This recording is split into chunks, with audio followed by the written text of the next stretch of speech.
está no estudo, a gente está lá no fundo, né? A gente não quer falar de Deus. Eu vi Pedro era vi criança na igreja correndo lá para cá, chorei, vai, Pedrinho, vai subir no banco, Pedrinho. Agora o Pedrinho virou homem já, quase homem. É um homem, isso está sendo escrito lá, sexo masculino é macho, né? E eu louvo a Deus, né, irmão? Sou maior que eu já, não é difícil falar maior que eu também, né?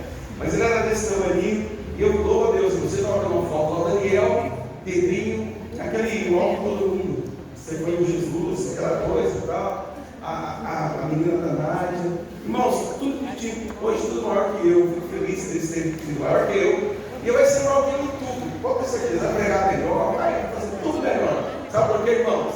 A Bíblia diz que os filhos são como flecha na mão do valente. Então, se o Jacques foi longe, o Pedro vai mais longe ainda, porque a flecha é lançada. Eu sempre falo, eu profetizo da vida da vida do Deus, eu fui muito mais longe do que eu. Sabe por quê? Para isso, irmãos, que nós servimos Deus, para Deus cumprir a palavra. Então, hoje eu vejo o cumprimento da palavra de Deus aqui no nosso meio. Uma menina adolescente, para jovem, já são adolescentes, 16, agora 17 anos, dezembro, é isso? Já fez 17? Então já é jovem, né? E aqui, vai pregar a palavra aqui num culto assim, ordinário, acho que é a primeira vez já prega com jovens.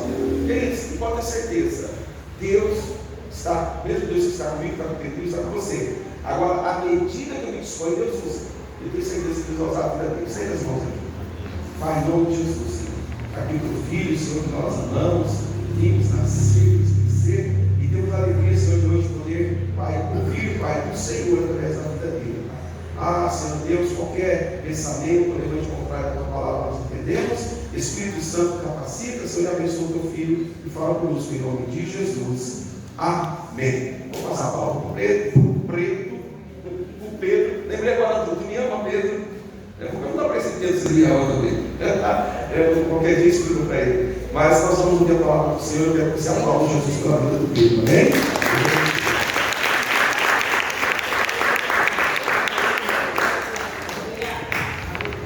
Glória a irmãos. Passando convosco, amém? Deixa eu abrir para alguém aqui. Todos bem? Amém. Confesso que o pastor fez não é nem um convite, é uma convocação, né, pastor? Não chegou, Pedrão, quinta-feira, tal dia, tal hora, você vai pregar. Amém. Missão dada e missão cumprida. E vamos lá, irmãos. Para nos falar essa noite. Pedir para os irmãos abrir a Bíblia ou conectar, quem está com o celular, o livro de Romanos, capítulo 6.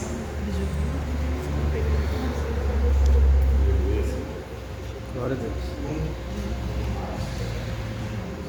Estou lendo na NAA, se quiser colocar, mais fácil de acompanhar. O que diremos então? Continuaremos no pecado para que a graça aumente ainda mais? De modo algum. Como viveremos ainda no pecado, nós que já morremos para ele? Ou seja, ou será que vocês ignoram que todos nós que fomos batizados em Cristo Jesus, fomos batizados na sua morte? Fomos sepultados com ele na morte pelo batismo, para que, como Cristo foi ressuscitado dentre os mortos pela glória do Pai, assim também nós andemos em novidade de vida. Porque, se fomos unidos com ele na semelhança da sua morte, certamente o seremos também na semelhança da sua ressurreição. Sabendo disso, que a nossa velha natureza foi crucificada com ele para que o pecado seja destruído e não sejamos mais escravos do pecado. Pois quem morreu está justificado no pecado. Ora, se já morremos com Cristo, teremos que também viveremos com ele. Sabemos que, havendo Cristo ressuscitado dentre os mortos, já não morre. A morte já não tem domínio sobre ele. Pois, quanto a ter morrido, de uma vez para sempre morreu para o pecado, mas quanto a viver, vive para Deus. Assim também vocês considerem-se mortos para o pecado, mas vivos para Deus em Cristo Jesus. Portanto, não permitam que o pecado reine em seu corpo mortal, fazendo com que vocês obedeçam às suas paixões. Também não ofereçam os membros do corpo ao pecado, como instrumentos de injustiça, mas, como pessoas que passaram da morte para a vida, ofereçam a si mesmos a Deus, e ofereçam os seus membros a Deus, como instrumentos de justiça. Porque o pecado não terá domínio sobre vocês, pois vocês não estão debaixo da lei, e sim da graça. Amém, irmãos? Pode se assentar, fica à vontade. Irmãos, Paulo ele tinha um objetivo muito claro quando ele escreveu a carta aos Romanos, que era justamente trazer de forma clara, objetiva, sistemática, o Evangelho de Jesus Cristo para o povo de Roma. Nos capítulos 1 ao 3, Paulo vai falar sobre a depravação total, que todos, judeus e gentios, estão condenados. E nos capítulos 4 ao 5, Paulo vai falar da justificação, que nós fomos justificados em Cristo. Justificação é essa que ele deixa muito clara. Não é com base em obras, não é com base em mérito, não é com base em religião, é com base na fé. E aí Paulo vai terminar o capítulo 5 dizendo: aonde abundou o pecado, superabundou a graça. E eu imagino que dá quase, Paulo lendo essa carta, dá para ver um judeu assim, um fariseu, ali no fundinho, levantando a mão, falando: irmão Paulo, o senhor está dizendo que onde abundou o pecado, superabundou a graça. Isso poderia ser uma forma de incentivo ao pecado, já que o senhor está dizendo que os dois são diretamente proporcionais. Se eu peco, a graça de Deus vai ser maior ainda. E Paulo vai começar o capítulo 6 respondendo justamente essa pergunta. Que diremos então? Continuaremos no pecado para que a graça aumente ainda mais? O que Paulo está dizendo aqui é que a graça que nós recebemos em Cristo Jesus, ela não é liberdade para nós pecarmos. Pelo contrário, é ela que nos justifica. Paulo vai dizer: de modo nenhum. A graça não é motivo para pecarmos. Esse de modo nenhum que Paulo usa é a forma mais negativa que ele poderia trazer. É um não, de maneira alguma, jamais. Não é assim. O que Paulo está dizendo, irmãos?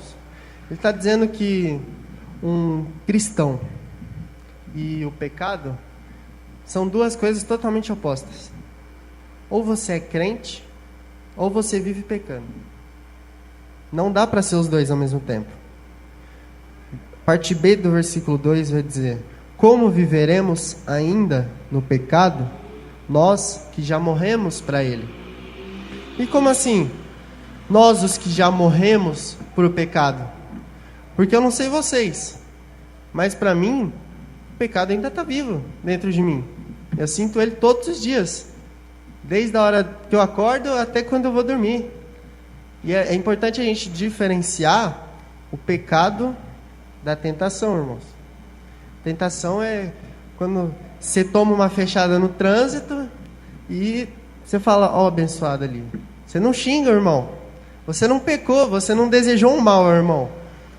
A tentação você consegue resistir e você passa durante o seu dia por diversas tentações ao longo do dia. Todos nós passamos por isso. A diferença é que no final do dia, se você resistiu à tentação, você saiu vitorioso. Mas se no final do dia você não resistiu ao pecado, aí de certa forma ele venceu. E a gente tem um pensamento muito comum de eu vou pecar, mas peço perdão para Deus depois, está tudo certo. Essa é a graça. Ele nos perdoa. E o que Paulo está dizendo aqui é que isso não pode acontecer.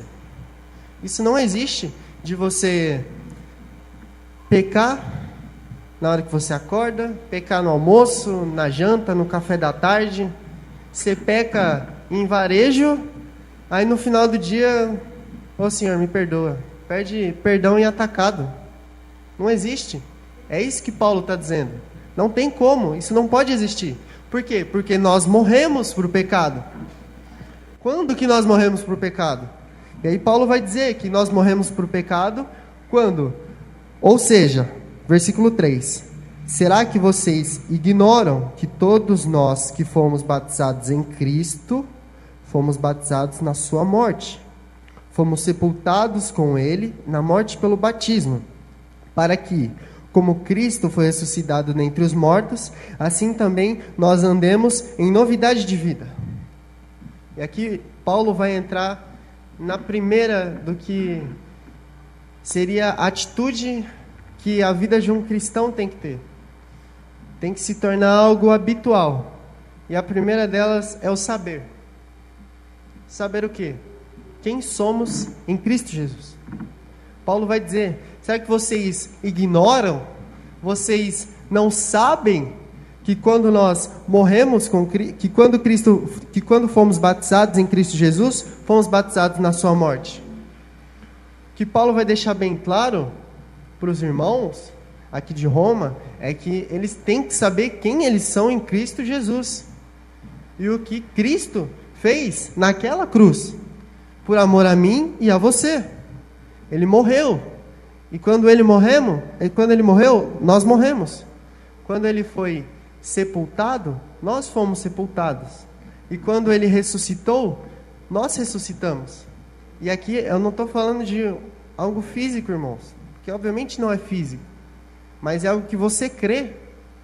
Você crê que você verdadeiramente morreu com Cristo, que o pecado foi sepultado. Porque Cristo, quando ele morreu naquela cruz, ele não levou somente a culpa do pecado. Ele levou o domínio que o pecado tinha sobre a minha e a sua vida. Quando Cristo morreu, ele morreu para que nós vivêssemos.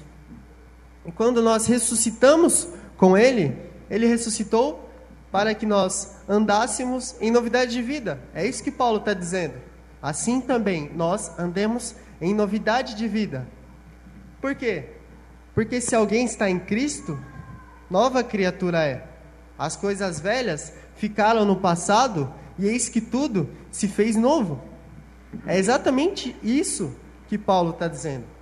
Sobre a nossa identidade. Sobre nós sabermos quem somos em Cristo Jesus. E o que Cristo Jesus fez naquela cruz. E o que foi isso? O que Cristo fez naquela cruz? Por amor a mim e por amor a você. Ele nos livrou da escravidão do pecado. Por quê? Versículo 5. Se fomos unidos com Ele na semelhança da sua morte, certamente o seremos na semelhança da sua ressurreição. Irmãos, aqui Paulo está falando sobre o pecado de novo. E que nós não somos escravos do pecado. Ele está falando que quando Cristo ressuscitou, nós ressuscitamos com Ele. E é importante a gente entender que Paulo não está dizendo que quando Cristo morreu, Ele tirou todo o pecado do mundo. O que Paulo está dizendo é que o pecado ainda existe no nosso dia a dia, na nossa rotina. Mas a diferença é que agora ele não tem domínio sobre as nossas vidas. E Paulo não está dizendo para os irmãos ficarem santos do dia para a noite, parar de pecar. Não é isso. O que Paulo está dizendo é que o pecado, ele pode sim acontecer na vida de um crente. Mas ele não tem que ser algo comum, não tem que ser algo anestesiado, no qual você nem se importa mais. Ele tem que ser um acidente. Uma breve ilustração para os irmãos. O homem foi fazer uma viagem. Ele viajou de uma ponta do Brasil até a outra. Andou cerca de uns 3.000 quilômetros. E aí, ele fez essa viagem. E quando ele chegou no destino, ele se deparou com um casal de amigos que, coincidentemente, também estava lá. E aí, conversando, trocando ideia assim, com aquele casal de amigos, o homem perguntou: e aí, como que foi a viagem? Deu tudo certo? Aí o homem fala: deu tudo certo. Só tive um pneu furado, mas tá bom. Foi um pneu furado em 3.000 quilômetros. E eu creio que pela cara que alguns irmãos fizeram, vocês já entenderam a analogia que eu estou fazendo aqui. Uma coisa é um pneu furado a cada 3.000 quilômetros. Outra coisa é um pneu furado a cada 30 quilômetros. Isso não pode acontecer, porque se tem um pneu furado a cada 30 quilômetros, algo está de errado, irmão. Eu não estou dizendo que a viagem não vai ter um pneu furado. Que vai ter. É possível não furar um pneu durante a viagem. Só que furar um pneu a cada 30 quilômetros não dá. Para quem não entendeu, irmão, pneu furado é o pecado. Durante a nossa viagem aqui na Terra, esse tempo aqui na Terra, não dá para a gente pecar a cada 30 quilômetros, a cada 30 minutos. Não dá. É isso que Paulo está deixando bem claro aqui. O cristão e viver pecando são duas coisas totalmente opostas, distintas. É uma dualidade. Não tem como. E Paulo vai falar: nós somos justificados pela fé. Então, o pecado ainda vai existir, mas ele não vai ter domínio. É bem claro isso que Paulo está dizendo. Versículo 6. Sabendo disto. Saber o quê? Quem somos em Cristo Jesus. É isso que Paulo está deixando bem claro. No versículo 9, se eu não me engano, ele vai falar de novo. No versículo 16, ele vai falar sobre o saber. Nós temos que saber quem somos em Cristo Jesus. Sabendo disso, que a nossa velha natureza foi crucificada com Ele, para que o corpo do pecado seja destruído e não sejamos mais escravos do pecado. É exatamente isso que eu acabei de falar, irmãos. Sabendo que a nossa velha natureza, o nosso velho homem, ele foi destituído. Eu me recordo que quando o último batismo que teve do Pedro Dantas e da Vitória, eles se batizaram, a gente fez um vídeo muito legal no GFQ. Cada um gravou um vídeo e falou um pouquinho, uma mensagem para os recém-batizados. E quando chamaram eu para fazer, eu imediatamente me lembrei de uma frase que Martinho Lutero disse. Ele disse o seguinte, que ele achava que quando ele se batizasse, ele ia matar o velho homem. Só que aí ele descobriu que o miserável sabia nadar. E agora ele tem que matar o velho homem todos os dias. Todos os dias ele tem que afogar o velho homem, porque senão ele quer voltar. E é exatamente isso. Paulo está dizendo: irmãos, o pecado não tem domínio sobre a vida de vocês. Vocês podem pecar. Isso pode acontecer, mas ele não tem que dominar vocês. Por quê? Porque Cristo morreu naquela cruz e Ele nos libertou. Ele nos trouxe a redenção.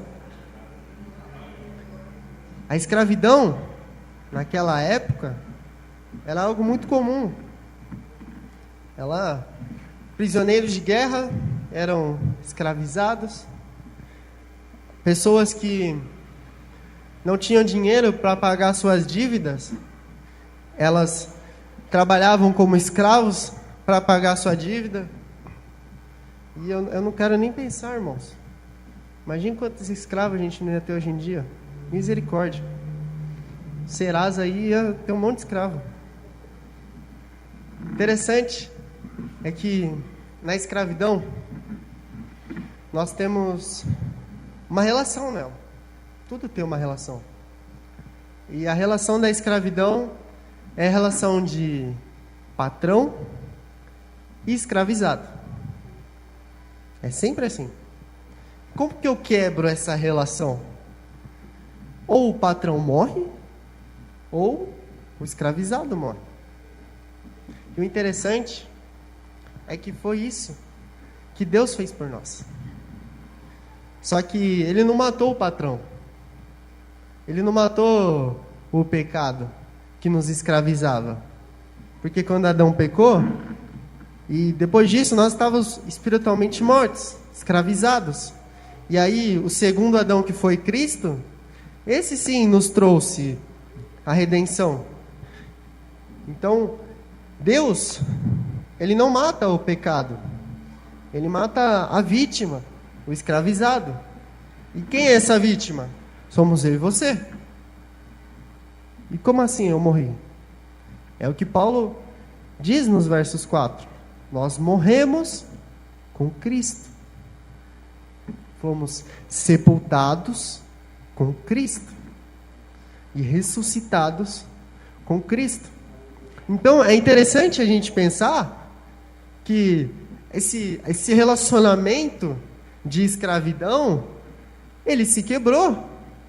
Porque se para quebrar a escravidão só tinha que acontecer duas situações: ou o patrão morria, ou o escravizado morria. E se nós morremos,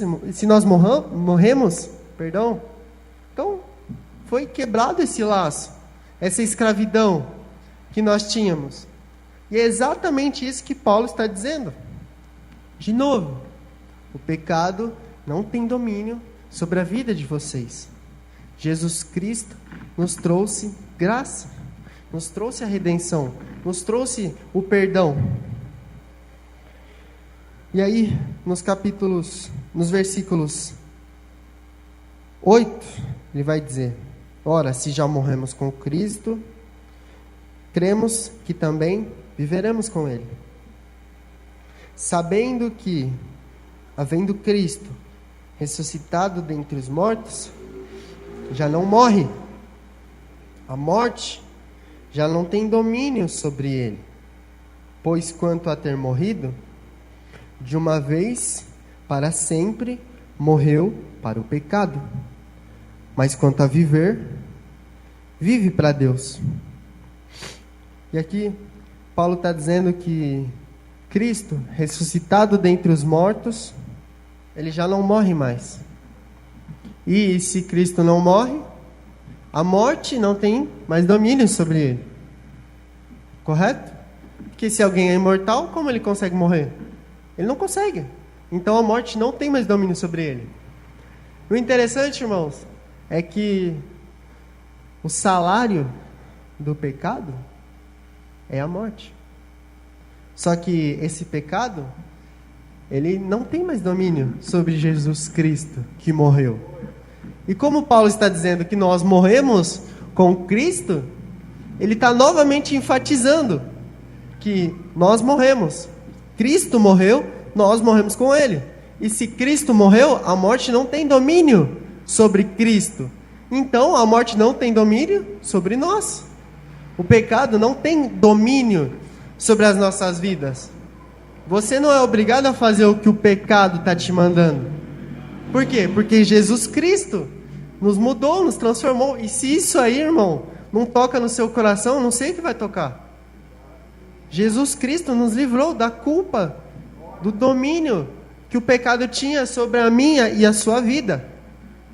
Então isso significa que isso que você está passando, isso que você faz quando ninguém está vendo, ele não tem mais domínio. Então você tem uma escolha.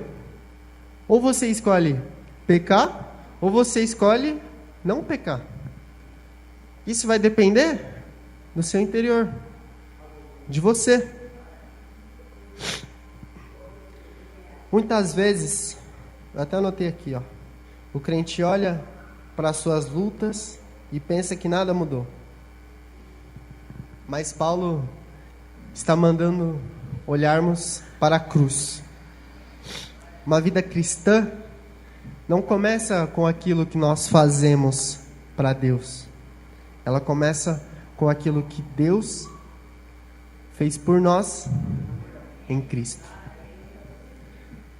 E aqui, nos capítulos 11 e 12, Paulo vai dizer: Assim também vocês considerem-se mortos para o pecado, mas vivos para Deus em Cristo Jesus.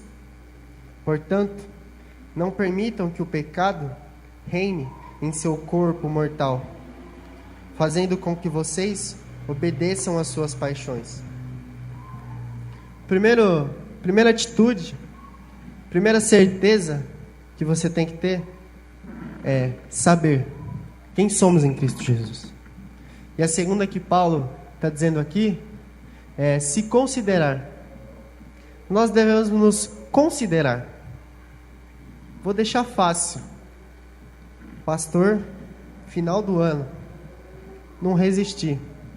Joguei na mega da virada, pastor. Vai que Deus abençoa. Aí o irmão foi lá, jogou. Sabe o que é pior? O abençoado ganhou. E eu tenho certeza que assim que ele soube, lembra do soube?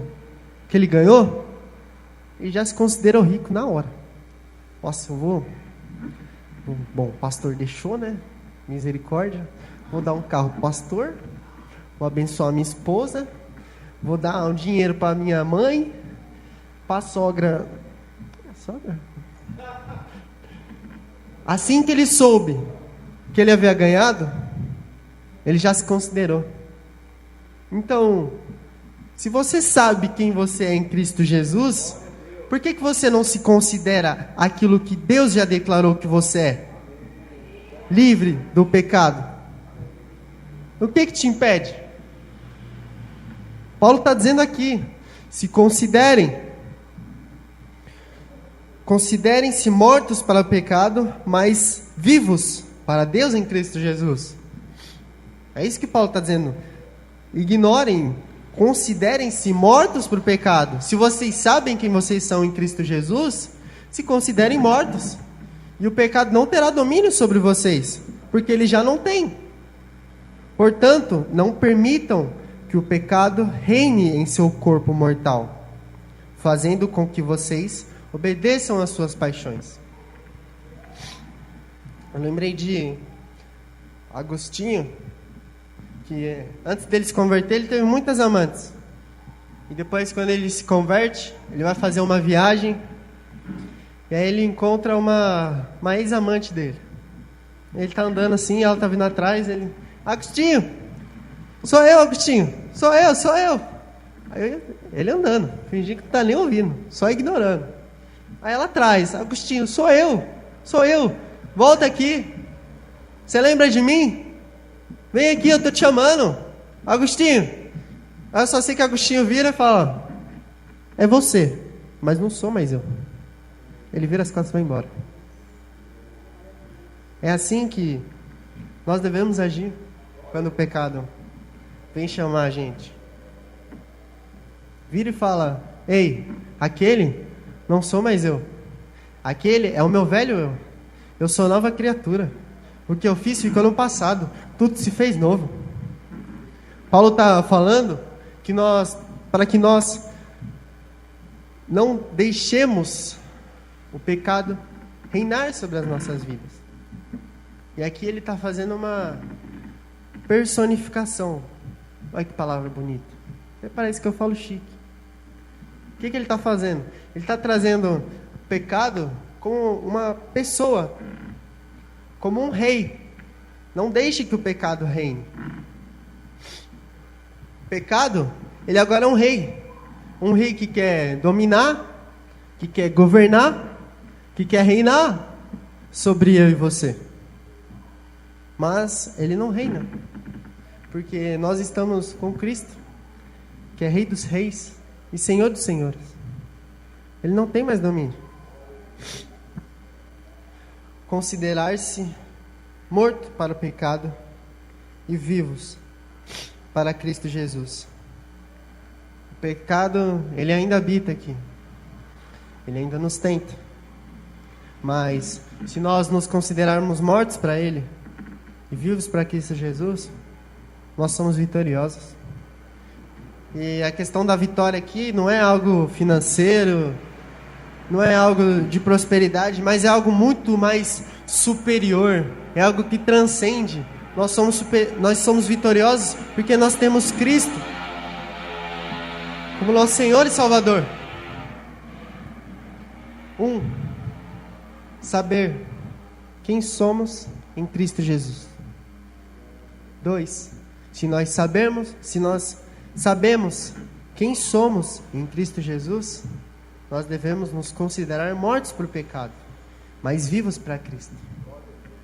E o 3, Paulo vai dizer no versículo 13: também não ofereçam os membros do corpo ao pecado como instrumentos de justiça, mas como pessoas que passaram da vida para a morte.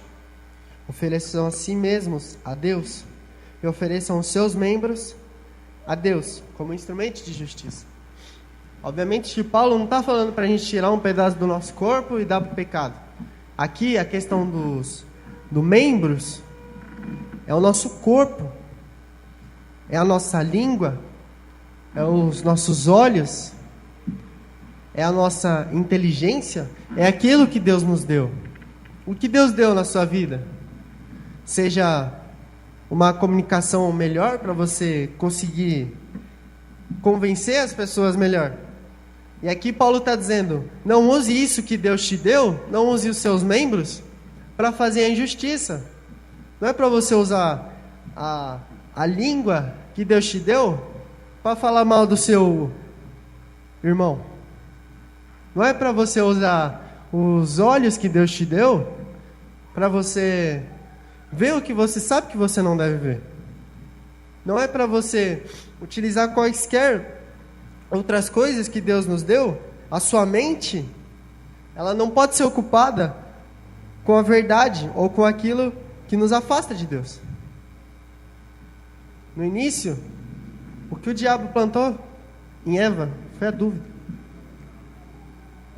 Aqui Paulo está dizendo, a mente de vocês, o seu corpo, não deixe que isso, afastem isso de Deus, vocês de Deus. Usem como instrumentos de justiça, para servir ao reino de Cristo. Use as mãos que Deus te deu, não para tocar em lugar que você não deve tocar, mas para tocar um instrumento, para abençoar a vida de um irmão.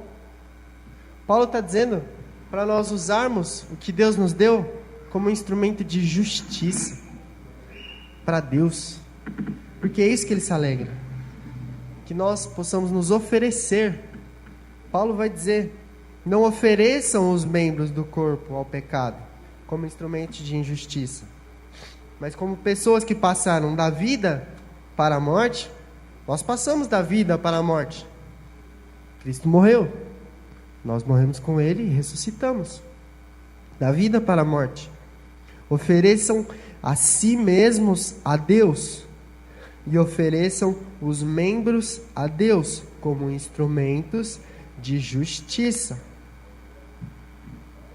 Aqui eu me lembro da passagem de Êxodo, quando Faraó, ele escravizava o povo. E aí Moisés, então, ele vem, ele liberta o povo, e aí ele chega na frente do mar, e Deus levanta o mar, e eles passam. E quando o mar se fecha, é como se tivesse sepultado algo.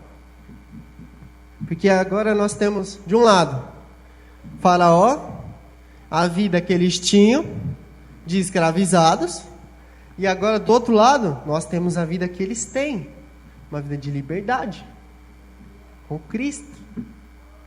E eu tenho certeza, irmãos, que se tivesse um megafone naquela época assim, ó, jogasse na mão de Faraó, ele ia falar assim, ei, volta aqui, ó, vocês sempre foram meus, os seus avós foram meus, os seus pais foram meus, vocês são meus, vocês são escravos, pode voltar. E eu tenho certeza que ia ter gente que ia voltar para beijar o pé do Faraó. Aí Nada a ver. Não tá falando nada com nada. Mas é exatamente isso que nós fazemos quando nós voltamos para o pecado. É exatamente isso. O caminho já foi fechado. O mar está fechado, foi sepultado. Mas a gente quer voltar para beijar o pé do faraó.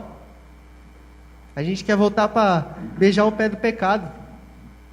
A gente quer voltar para o lugar da qual nós oramos tanto para sair. Isso não pode. Isso não pode acontecer. Por quê? Verso 14. Porque o pecado não terá domínio sobre vocês. Ele não tem mais domínio. O mar foi selado. E Paulo vai acabar com uma linda promessa. Pois vocês não estão debaixo da lei, mas sim da graça de Cristo. Nós não estamos debaixo da lei, mas da graça que Cristo Jesus nos deu quando Ele morreu naquela cruz. Paulo começa esse capítulo com uma pergunta. Volta por um aí, Abner, por favor.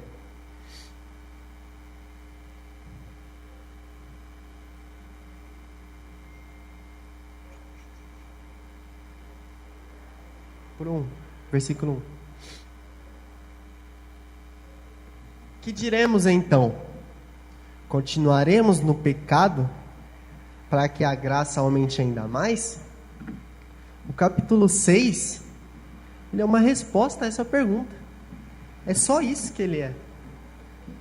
Mas Paulo, nessa resposta, nos traz que devemos saber quem somos. Porque aí nós não iremos continuar no pecado para a graça aumentar mais ainda. Nós devemos nos considerar mortos para o pecado, vivos para Cristo. Nós devemos nos oferecer se oferecer a Deus como instrumentos de justiça. Eu já estou acabando, irmão. Ele termina mostrando que isso aí, viver no pecado para que a graça aumente, não tem lógica nenhuma. Não porque nós somos perfeitos, não porque nós nunca mais vamos pecar, mas sim porque quem nós éramos em Cristo Jesus já morreu. Fomos sepultados com Cristo, ressuscitamos com Cristo e agora vivemos para Cristo. E é por isso que Paulo vai trazer essas 3 atitudes. E se você entender isso, eu vou embora feliz. Saiba quem você é em Cristo. Se considere morto para o pecado e vivo para Deus. E ofereça a nossa vida a Deus como instrumento. Porque a graça não é licença para pecar, mas a graça é poder viver uma nova vida. Porque o pecado, ele está presente, mas ele não reina. Porque Cristo é o nosso Senhor. E por isso, nós podemos descansar na promessa do verso 14. Porque o pecado não terá domínio sobre vocês, pois vocês não estão debaixo da lei, e sim da graça. Vamos orar? Senhor, meu Deus, meu Pai, nós ouvimos a Tua palavra e eu tenho certeza que o Senhor tocou no coração dessas pessoas. A Tua palavra vai dizer que, em Hebreus vai dizer que a Tua palavra é viva e eficaz, e que ela é como uma espada de 2 gumes, que corta entrando e corta saindo, Pai. Então, se tem alguém que está escravo do pecado nessa noite, Pai, da mentira, da desonestidade, da pornografia, de qualquer mal, Pai, que ele saiba, Pai, que ele está liberto, porque Cristo Jesus morreu por nós, Pai. Que ele se considere vivo para Cristo e que ele se livre dessa vida. E que assim, Pai, ele possa oferecer, Pai, a si mesmo, Pai, a Deus como um instrumento de justiça. porque o Senhor é grandioso, o Senhor é misericordioso e o Senhor morreu por nós naquela cruz por amor, Pai. E o que nós te damos é somente graça, Pai. O que nós podemos te dar é o nosso louvor, é a nossa adoração, Pai. É o que eu te peço nessa noite, Pai. Que o Senhor venha nos tocar cada vez mais. Em nome do Senhor Jesus. Amém. Glória a Deus.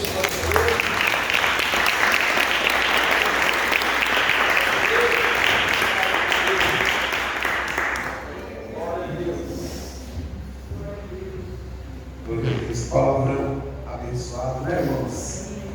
Pela graça somos salvos. E é isso que nos alegra. Isso parece verdade. Você vem aqui trazer o filho, você vai trabalhar. Pega o violão, o cabelo, pega o microfone que eu falo aqui. Ajuda aqui, pastor aqui.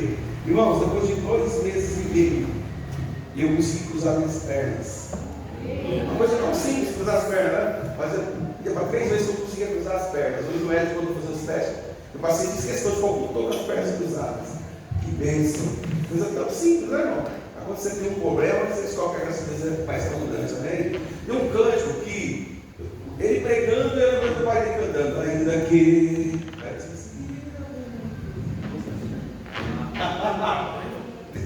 Você quer? Capotraste tem do. Aqui, Alex, capotraste? Alex, você está com um povo. Tem, filho. Queridos, eu queria que você, sério, que você meditasse nessa palavra. Coisa de palavra poderosa, assim, irmãos, que nós vivemos numa época em que o pecado meio que virou poder, ficou uma coisa comum. As pessoas pegam a revelia e não tem o temor de Deus. Eu vi nas vezes falar sobre isso, irmãos. Nós pertencemos a Cristo, então o pecado já está morto, não mais não de palavra. O resumo da mensagem: gostei do pecado sabe nadar, assim, vamos lembrar disso agora.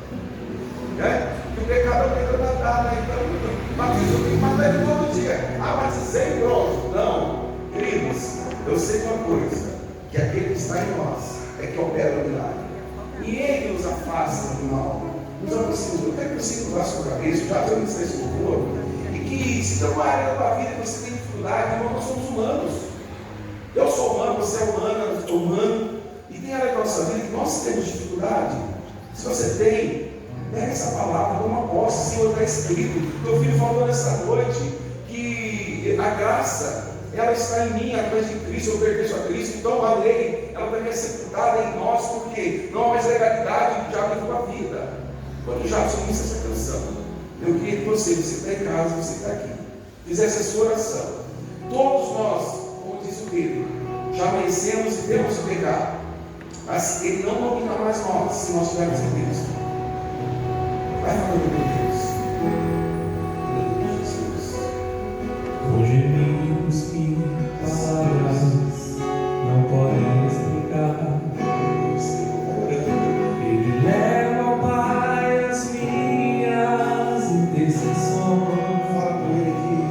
Ele te ouve. Quando dobro meus joelhos em meio às tribulações, Ele ouve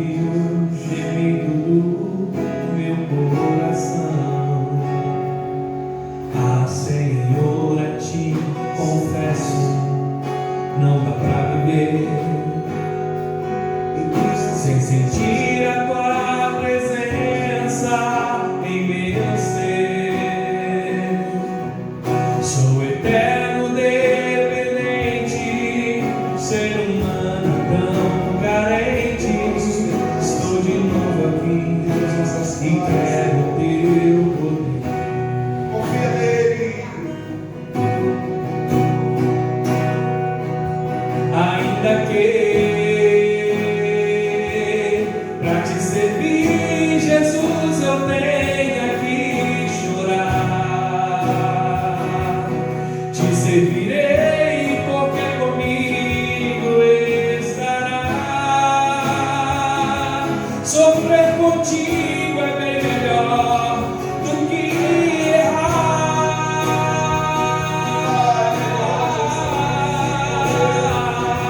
Perdoa-me.